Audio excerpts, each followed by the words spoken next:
OK, là, ça filme. Allez-y, les gars. C'est quoi votre poster? OK, bienvenue à notre idée. Double-edged sword effect of AI in services. Donc, les effets positifs et négatifs du AI dans les services. Ce qui nous intéresse, c'est de voir comment les consommateurs, quand ils utilisent du AI dans un contexte de service, on va parler de domaine de la santé, mais aussi du domaine des finances, comment ils se sentent par rapport à ça. Donc, est-ce qu'ils sont satisfaits, est-ce qu'ils ont confiance? Des fois oui, des fois non, donc ça peut être positif, négatif. Puis voir comment ils ont des préférences par rapport à différents scénarios de AI. Ici, il y a 5 scénarios qu'on va, au courant de l'étude, regarder. Premier scénario, pas d'AI, juste un humain. Donc, tu te fais servir par un humain. Qu'est-ce qui se passe dans ce temps-là? Ensuite, quand l'employé est en équipe avec l'AI, donc le client, lui, n'interagit pas avec l'AI, mais l'AI est là avec l'humain. Comment ça se passe? Donc, on va comparer, par exemple, ces deux-là.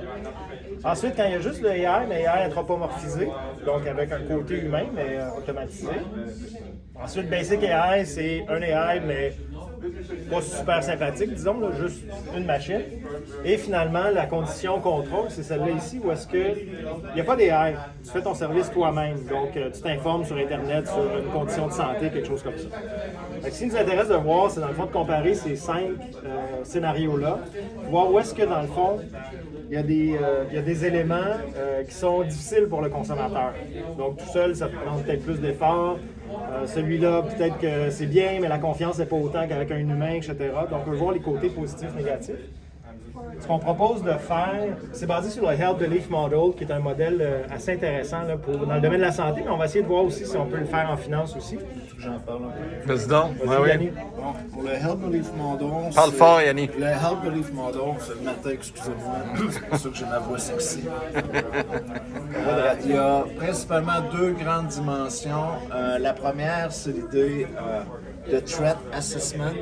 Est-ce que j'ai l'impression, dans un contexte de la santé, est-ce que la maladie est dangereuse? Et ça, on va mesurer ça de 2 façons. Est-ce que je suis susceptible d'attraper la maladie? Ou est-ce que si j'attrape la maladie, il va y avoir de la sévérité de ça va vraiment affecter ma vie. Donc ça, c'est la première partie qui est le threat assessment. La deuxième partie, c'est quand même très pragmatique. C'est l'idée, est-ce que des barrières liées à l'adoption de la procédure et quels sont les bénéfices reliés à l'adoption de la procédure. Donc l'idée, ce qu'on veut faire, le Health Belief Model, comme le titre le dit, c'est avant tout dans un contexte de la santé. On va chercher à l'adopter dans un contexte de finance, sachant que des fois, la finance a un côté quand même très santé financière, par exemple. Donc, on va chercher à l'adapter du côté santé financière.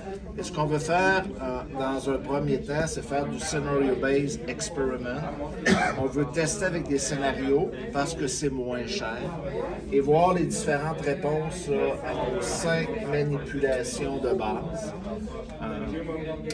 Pour la santé et pour la santé financière et les réponses qui nous intéressent à la fin des variables dépendantes, ce qui est important, ce qu'on cherche à prédire, c'est des choses, est-ce que les gens veulent adopter ou non la procédure, c'est quoi la perception du service provider étant AI ou une personne, et des variables comme le trust, le mistrust de la procédure.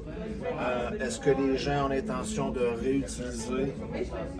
Donc, des choses comme ça. Donc, si on voit le processus, c'est vraiment manipuler ces 5 dimensions-là.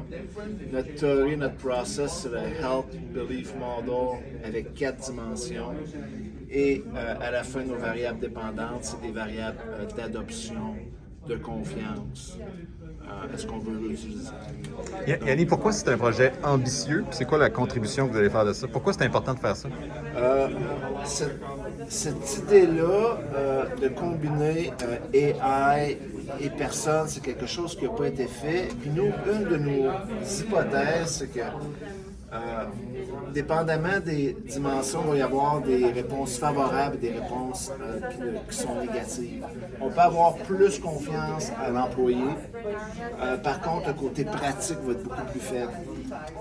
Ici, on peut avoir peut-être un peu moins confiance au basic AI, mais le côté convenience est beaucoup plus élevé. Donc, on veut voir, en mesurant plusieurs variables dépendantes, ce qu'on appelle le double-edged sword, c'est-à-dire les avantages et les inconvénients.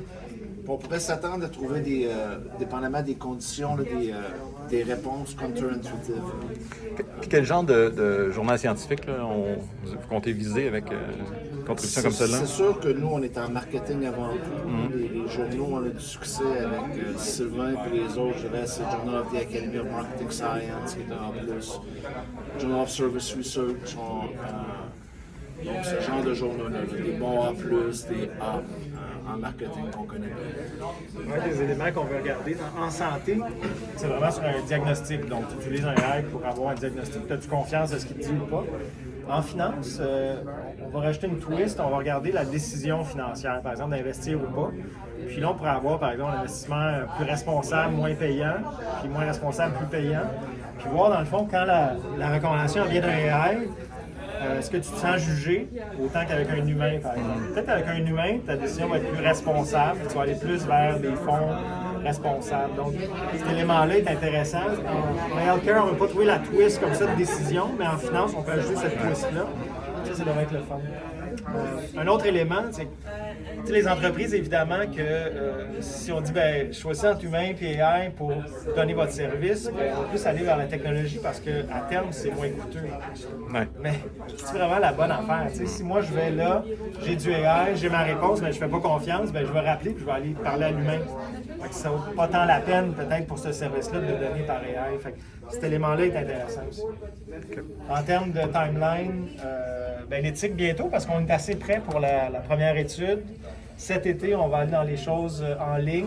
Puis on pense à la fin de l'été, début de l'automne, être prêt pour aller en lab et regarder des processus cognitifs, émotionnels de l'évaluation. Parfait.